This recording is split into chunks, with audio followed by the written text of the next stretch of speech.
El siguiente tema a tratar es creación de leyes y políticas públicas desde la sociedad civil. Tenemos la participación de nuestra compañera Cristina Alarcón. Ella es ingeniera ambiental graduada de la Universidad de San Francisco de Quito, es activista por los derechos de los animales y de la naturaleza, miembro del Consejo Consultivo de Animales y Naturaleza del Distrito Metropolitano de Quito, fundadora del Refugio de Gatos ALA, Ecuador, y actualmente coordinadora en Relaciones Corporativas de Protección Animal Ecuador. Por favor, un gran aplauso para Cristina Alarcón. Buenas tardes con todos, muchísimas gracias por estar aquí hablando sobre estos temas tan importantes como son el derecho animal. Estoy feliz de que me haya tocado después de estas exposiciones donde ya nos dejaron claro el tema de sintiencia animal y el tema, por ejemplo, de la Corte Constitucional, porque es algo extremadamente importante en lo que les voy a hablar sobre políticas públicas, justamente la sentencia de la Corte. ¿Y por qué es tan importante? Porque justamente necesitamos la ciencia, que es tan importante para nosotros poder educar a los políticos y educar para realmente tener unas políticas públicas claras. Entonces, es súper importante basarnos en la técnica, en lo científico y tener todo este aval que realmente nos da insumos para poder defender a los animales. Y la sentencia justamente porque esto cambió como ahora vemos a la política pública. Tenemos una arma ahora muy fuerte para defender los derechos de los animales y que justamente es esta sentencia. Entonces me alegro mucho que ya les hayan explicado eso para poder continuar con el tema. Y es importante saber qué es la política pública, porque muchas veces podemos confundirlo con un tema, por ejemplo, de pertenecer a partidos políticos o de ser partidista. Y es importante entender que nosotros como activistas promovemos políticas públicas, pero no somos partidistas, ¿no? Y esto es importante porque muchas veces se nos puede acusar al hacer políticas públicas de tener tal vez ciertos intereses, cuando realmente nuestro interés es únicamente los derechos de los animales y que tenemos que participar en políticas públicas. Es esencial que nosotros como activistas estemos ahí activamente siendo la voz de ellos. Entonces es importante entender que las políticas públicas son el conjunto de objetivos, decisiones y acciones que lleva a cabo un gobierno para solucionar los problemas que en un momento dado los ciudadanos y el propio gobierno consideran prioritarios. Es cuando entramos nosotros, ¿no? Tenemos que ser nosotros los que pongamos estos temas a que se vuelvan políticas públicas, mostrar el interés para que puedan seguir adelante.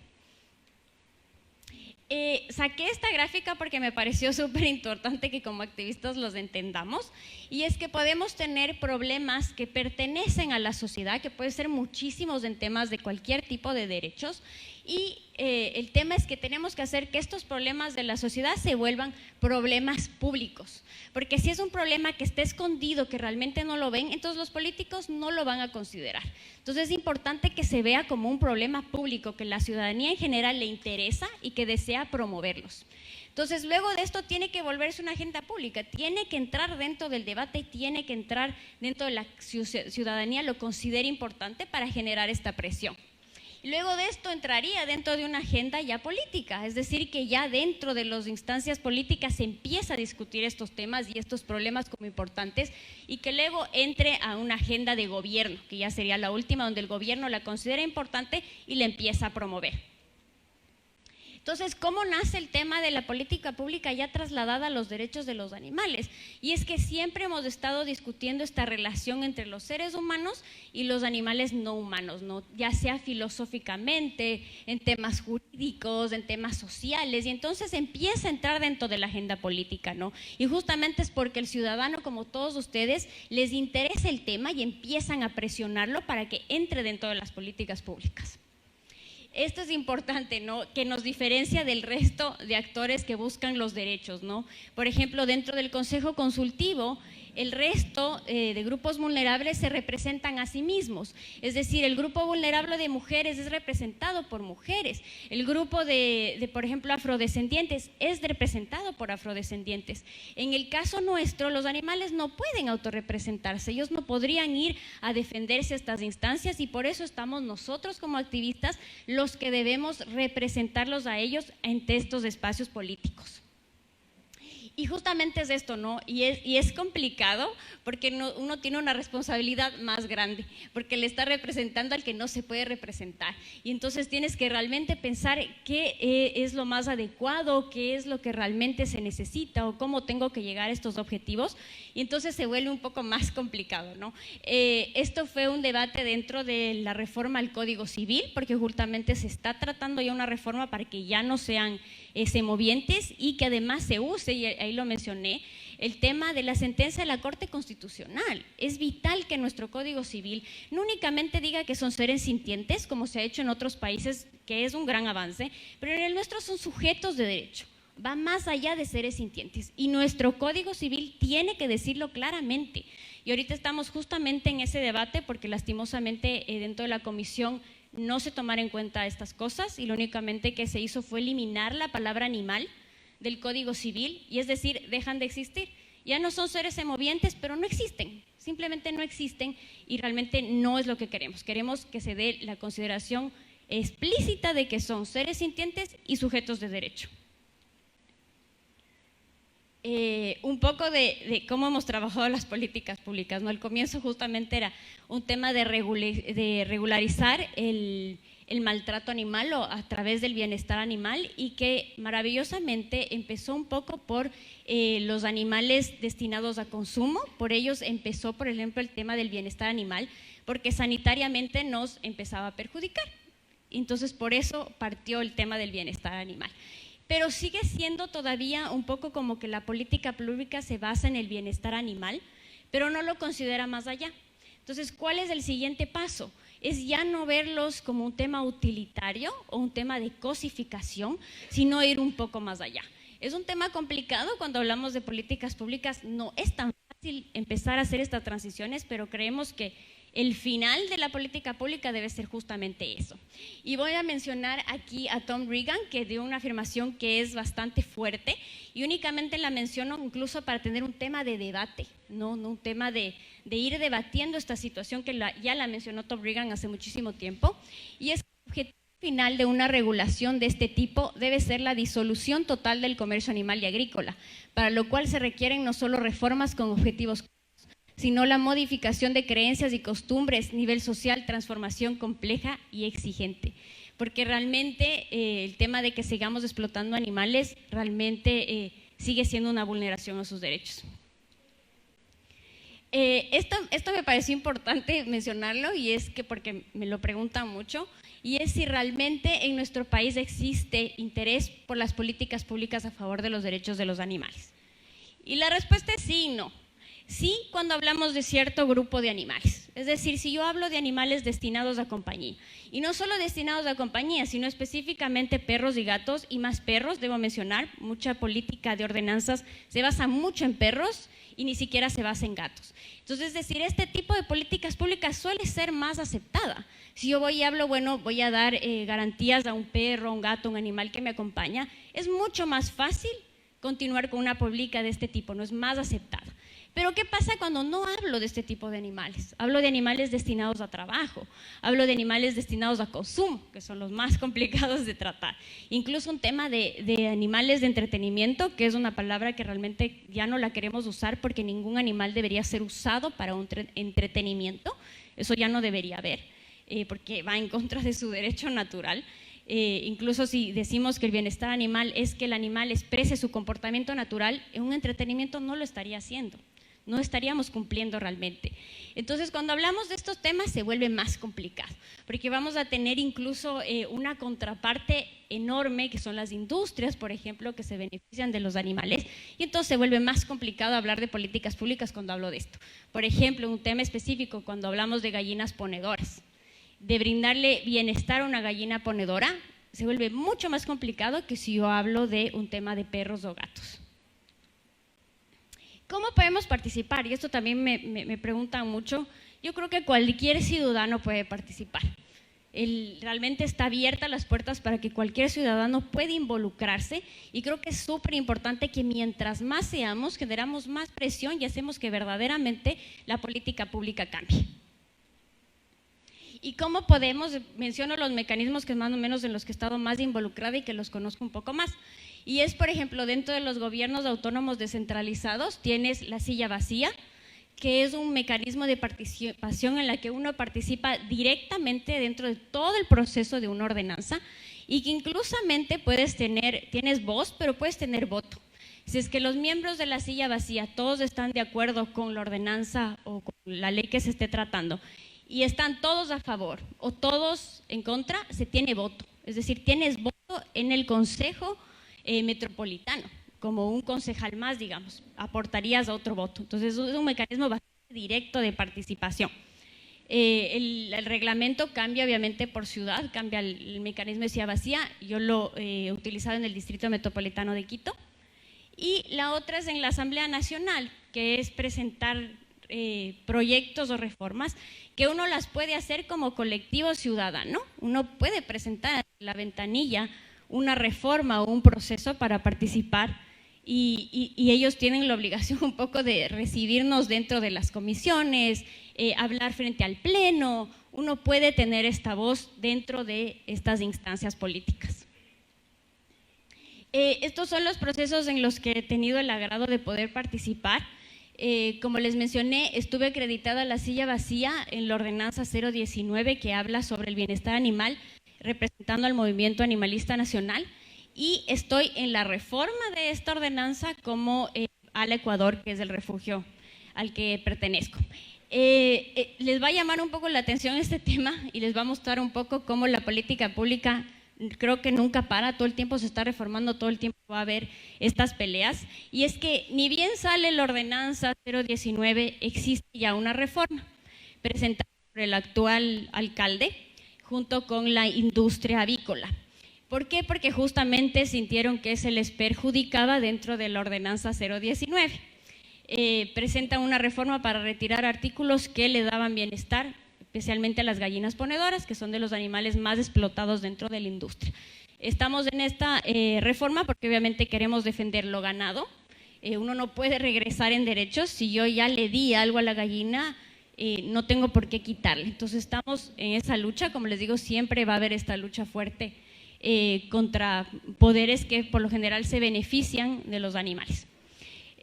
La otra que estamos, por ejemplo, en la Asamblea, está en la reforma al Código Orgánico de Ambiente, que es una reforma que está en constante cambio. Siempre hay alguna reforma y siempre toca estar ahí atentos a ver qué es lo que pasa.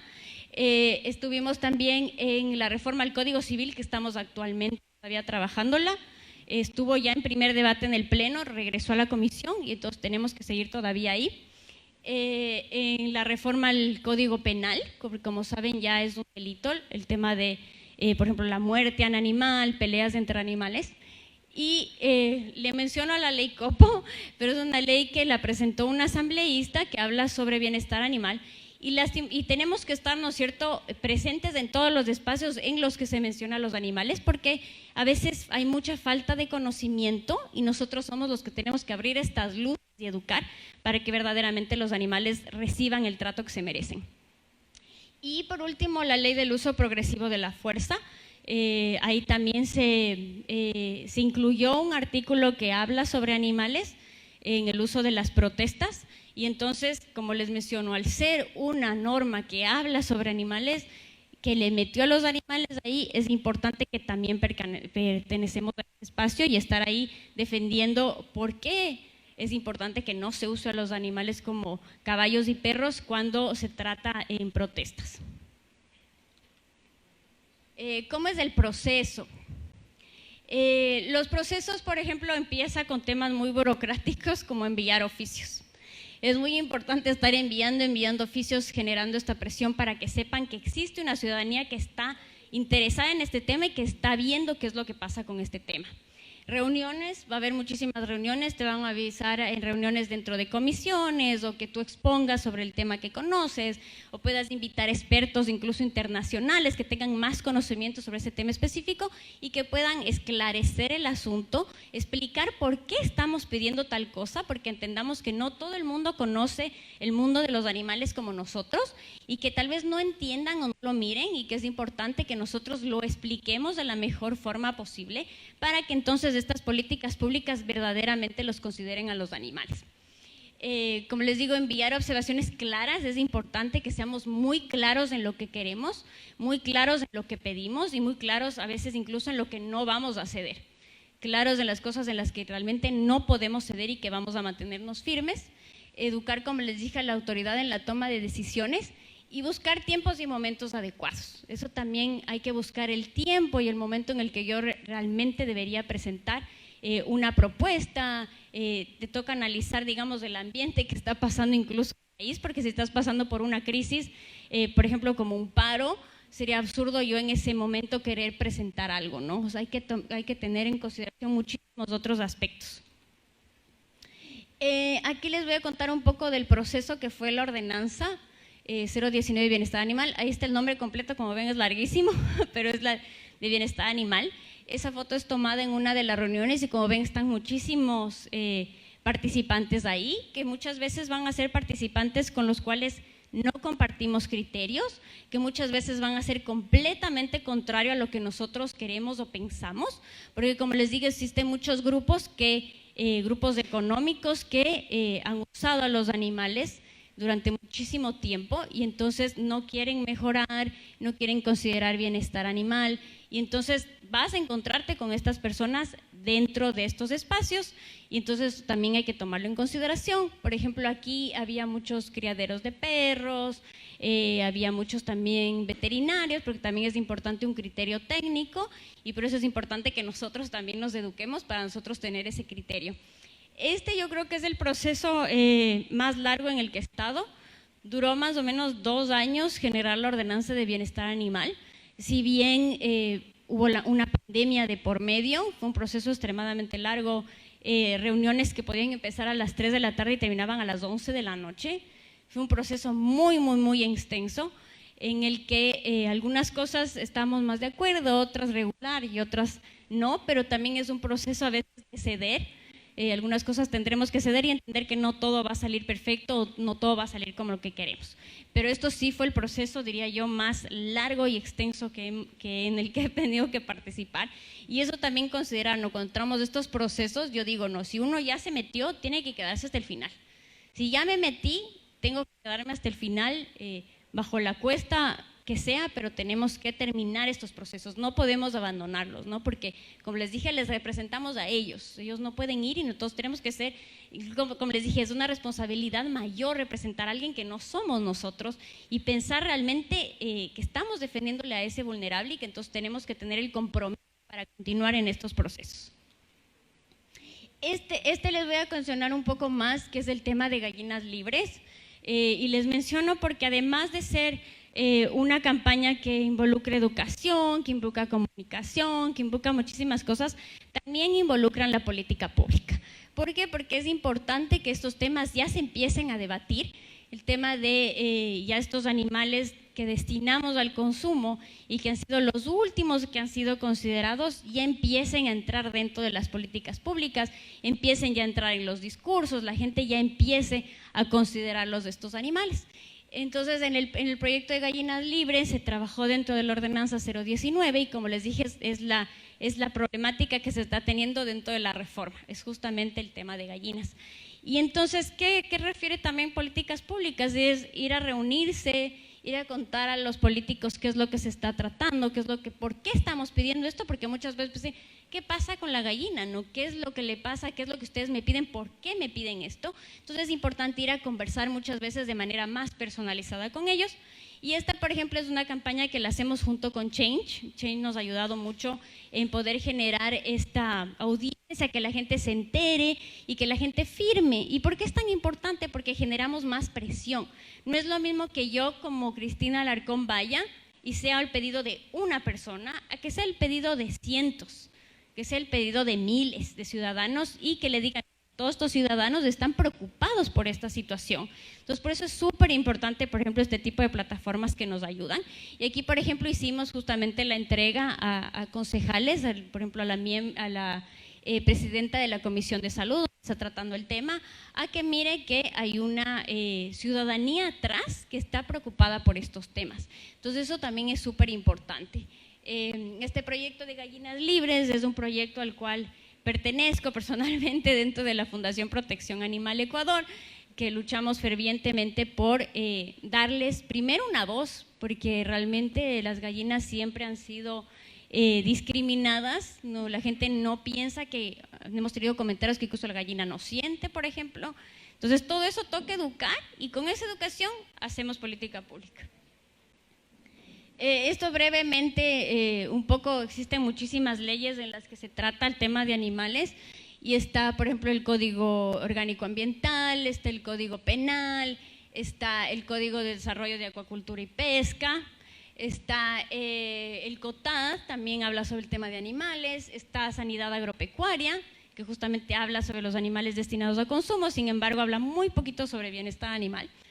La ley orgánica, por ejemplo, de Galápagos, también es un tema súper importante, y la Corte Constitucional y su sentencia, y por último le puse afuerita la Ley de Derechos de los Animales, que es justamente la que estamos también trabajando dentro de la Defensoría del Pueblo, que es la ley que justamente la sentencia de la Corte nos manda a hacer.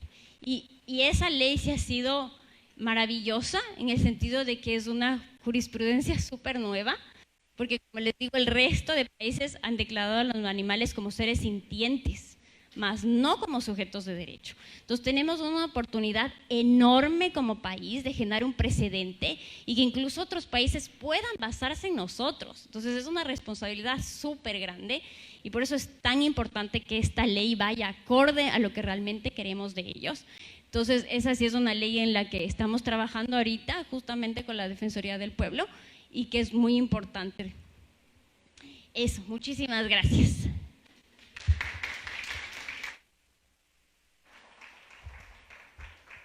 Hola, muchísimas gracias, Cristina.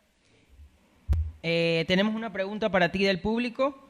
¿Cómo se contemplan en el sistema educativo las políticas animalistas? Bueno, es muy importante también empezar a educar porque, como les dije, mucha gente no se involucra en políticas públicas. Yo creo que no es algo que el ciudadano le guste involucrarse o no se involucra. Realmente es muy poca la gente y es súper importante que lo hagamos. Nosotros hacemos educación dentro de colegios, por ejemplo, hablando ya sobre estos temas, porque ya si es que tienen el conocimiento, también van a poder aplicar estas cosas, ¿no? Y a poder entrar realmente a un trabajo de política pública. Y yo os invito realmente a la ciudadanía hasta autoeducar, ¿no? Muchas veces podemos nosotros mismos educarnos, empezar a conocer más e involucrarnos dentro de estos procesos. Otra pregunta para ti, Cristina. ¿La Defensoría del Pueblo está en la capacidad técnica para reformar una ley? Yo creería que sí, tiene un equipo bastante importante, pero como digo, es importantísimo que la sociedad civil y los que realmente estamos ahí trabajando todos los días con los animales y que les vemos todos los días a los animales y que realmente conocemos la problemática, estemos ahí. Creo que es importantísimo que la sociedad civil realmente un poco tome las riendas a veces de estas políticas públicas, porque somos los que realmente sabemos lo que pasa. Otra pregunta que ya me pasan, que viene calientita. Ok. Cristina, el movimiento de manera general es antisistema. ¿Cómo tratar de cambiar el sistema desde adentro? Sí, buena pregunta. Es justamente de estas corrientes que hemos hablado. Es difícil tratar de cambiar el sistema por adentro. Yo creo que es complicado, pero creo que como sociedad civil tenemos que involucrarnos. Y a mí me gusta sinceramente más el trabajo desde la sociedad civil. Es decir, nosotros desde afuera tratar de cambiar el sistema. A mí me gusta mucho el poder que como sociedad civil tenemos, porque nos debemos a nosotros mismos y a lo que nosotros tengamos como creencias y obviamente a los animales, que son a los únicos a los que realmente les debemos rendir cuentas. El único que me puede venir a rendir cuentas es una gallina y decirme, no me estás representando bien. Entonces realmente solo a ellos, pero me gusta a mí mucho el trabajo desde afuera, desde nosotros como ciudadanos. Creo que nos han dicho que no tenemos poder. No sé por qué nos hemos creído que nosotros como ciudadanos no tenemos el poder para cambiar las cosas y sí tenemos. Incluso como consumidores. Como consumidores tenemos un poder enorme de poder cambiar cómo se manejan las empresas. Pensamos que las empresas son estos monstruos que no cambian, pero si nosotros como consumidores exigimos, créanme que ellos van a cambiar. Muchísimas gracias, Cristina. Un aplauso, por favor. Políticas públicas desde la perspectiva de Cristina Alarcón.